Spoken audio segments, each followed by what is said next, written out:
But the number one best electric car that you can buy right now is the new Renault 5. We've recently seen the revival of a few iconic names in the automotive industry, but few have managed to deliver on the hype and the heritage in the way this new electric hatchback has.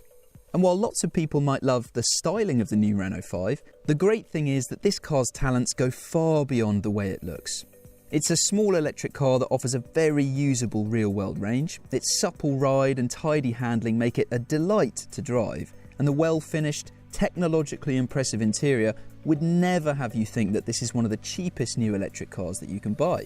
Now, of course, a Model 3 can travel much further on a full charge, it's faster, it's bigger, and if it's in your budget, then it's a better pick than all of its rivals. But the Renault 5 offers an incredible blend of EV talents for an unbelievably compelling price, which far undercuts the Model 3.